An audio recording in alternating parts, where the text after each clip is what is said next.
میں ایک نماز کا ذکر کرتا ہوں۔ عموماً ہمارے ہاں فرائض ادا کیے جاتے ہیں، واجبات ادا ہوتے ہیں، سنن موقدہ ادا ہوتی ہیں، اور بعض وہ نمازیں جو سنن موقدہ نہیں ہیں، نوافل ہیں، لیکن بے حد مفید ہے، اس طرف ہماری عام طور پر توجہ نہیں جاتی، اور توجہ جائے بھی تو ہم چھوٹے چھوٹے شکوک و شبہات سے ڈر کر اس کا کھل کے اظہار نہیں کرتے۔ اس نماز کا نام ہے صلاۃ التسبیح۔ کیا نام ہے؟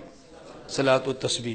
اس کو سنیں بھی، طریقہ بھی ذہن میں رکھ لیں، اور پڑھنے کی نیت بھی کر لیں۔ یہ سنن ابی داؤد کے اندر بھی ہے، جامع ترمذی کے اندر بھی ہے، سنن ابن ماجہ کے اندر بھی ہے۔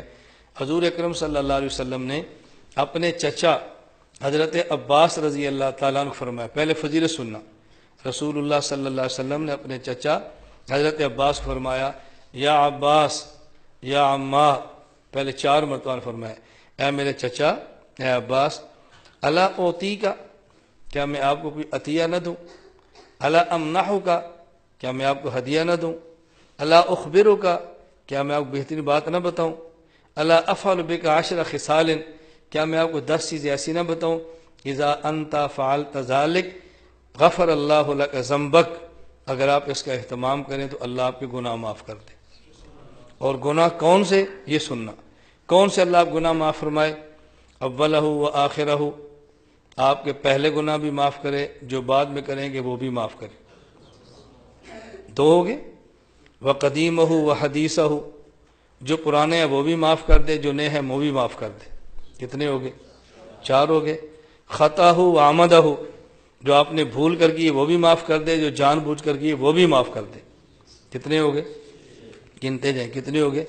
6۔ اور فرمایا صغیرہ و کبیرہ، جو آپ کے چھوٹے ہیں وہ بھی معاف کر دے، جو آپ کے بڑے ہیں وہ بھی معاف کر دے، کتنے ہو گئے؟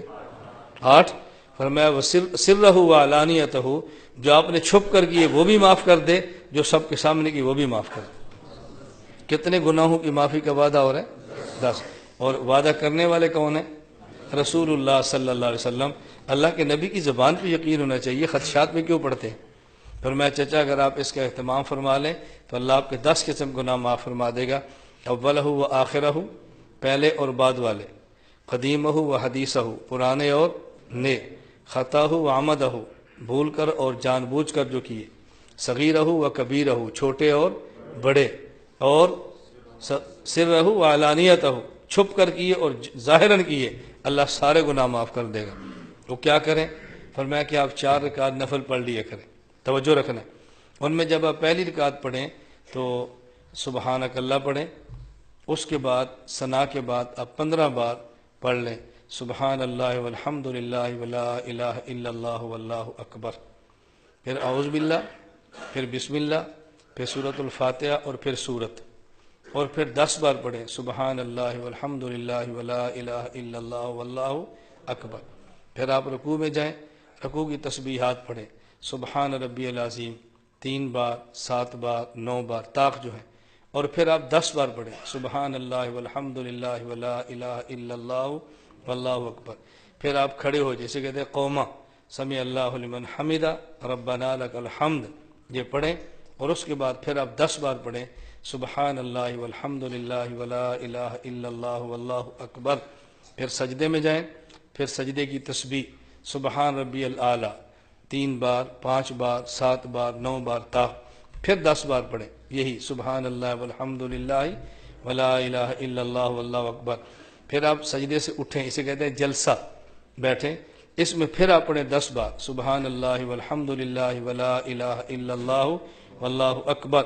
پھر آپ سجدے میں جائیں اور سجدے کی تسبیح پڑھیں سبحان ربی الاعلیٰ 3 بار، 5 بار، 7 بار، جو بھی اس کا عدد تھا طاق عدد۔ اس کے بعد پھر 10 بار پڑھیں سبحان اللہ والحمد للہ ولا الہ الا اللہ واللہ اکبر۔ تو ایک رکعت میں آپ نے پڑھا ہے 75 بار۔ کتنی بار؟ 10 بار ثنا کے بعد، 15 بار ثنا کے بعد، 10 بار سورت کے بعد، گنتے جائیں کتنے ہو گئے؟ 25۔ 10 بار سجدہ رکوع میں، کتنے ہو گئے؟ پھر 10 بار قوما، پھر 10 بار سجدہ، پھر 10 بار جلسہ، پھر 10 بار سجدہ، 75۔ ایک رکعت میں 75، تو 4 رکعت میں کتنے ہو گئے؟ 300۔ یہ پڑھ لیا کرو۔ اور پھر اللہ کے نبی نے کیا ارشاد فرمایا، ان استطعت ان تصلیھا فی کل یوم مرۃ فافعل، اگر آپ ہر روز ایک بار پڑھ سکتے ہیں تو ضرور پڑھیں۔ فإن لم تفعل، اگر ہر روز نہیں پڑھ سکتے، ففی کل جمعۃ مرۃ، پھر آپ ہفتے میں ایک بار پڑھ لیں۔ فإن لم تفعل، اگر آپ ہفتے میں ایک بار نہیں پڑھ سکتے، نہ آپ نہیں پڑھ سکتے، تو پھر ففی کل شہر مرۃ، آپ مہینے میں ایک بار پڑھ لیں۔ اگر آپ ایک مہینے میں ایک بار نہیں پڑھ سکتے، ففی کل سنۃ مرۃ، پھر سال میں ایک بار پڑھ لیں۔ اور اگر آپ ہر سال ایک مرتبہ نہیں پڑھ سکتے، فإن لم تفعل ففی عمرک مرۃ، تو میرے چچا عمر میں ایک مرتبہ آپ ضرور پڑھ لیں۔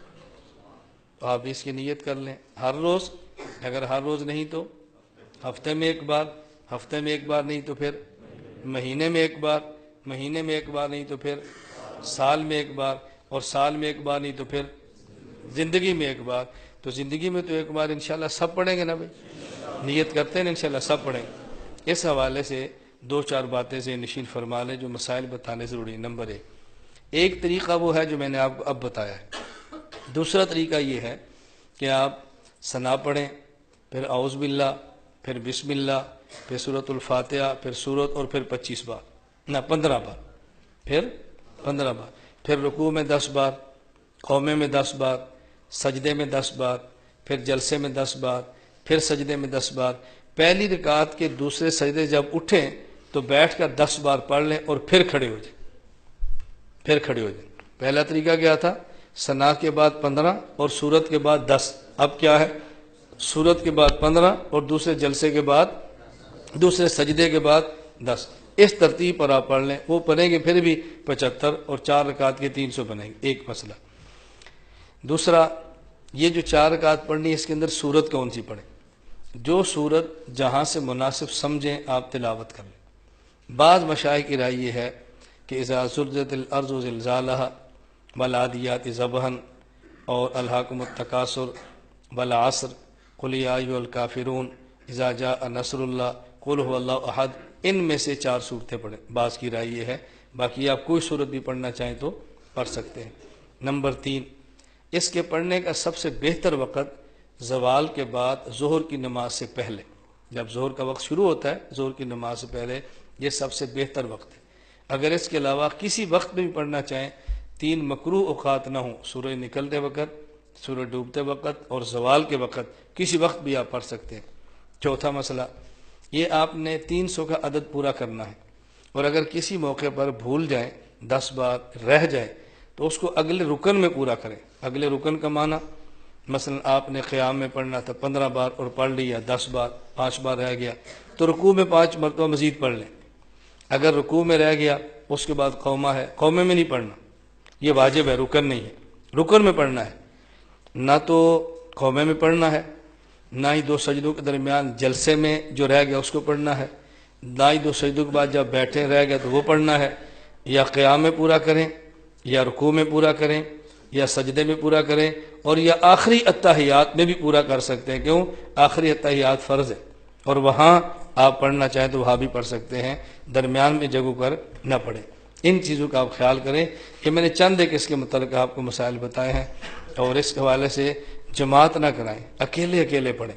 اب تو ہمارے ہاں ایک عجیب مسئلہ شروع ہوا کہ صلاۃ و تسبیح کا اعلان ہوتا ہے اور عورتیں جماعت کراتی ہیں۔ جی مرد نہیں، عورتیں، ہم کہتے ہیں مرد جماعت نہ کرائیں، اب عورتیں جماعت کے لیے تیار بیٹھی ہیں۔ اس لیے جماعت نہیں کرانی، انفراداً پڑھنا ہے، گھر میں پڑھیں، خلوت میں پڑھیں، نوافل ہیں، اور سب سے بہتر یہی ہے۔ باقی مسجد میں آ کر پڑھیں تب بھی حرج نہیں ہے، لیکن جماعت کا اہتمام نہ کرائیں۔ اللہ تعالی ہم سب کو اہتمام کی توفیق عطا فرمائے۔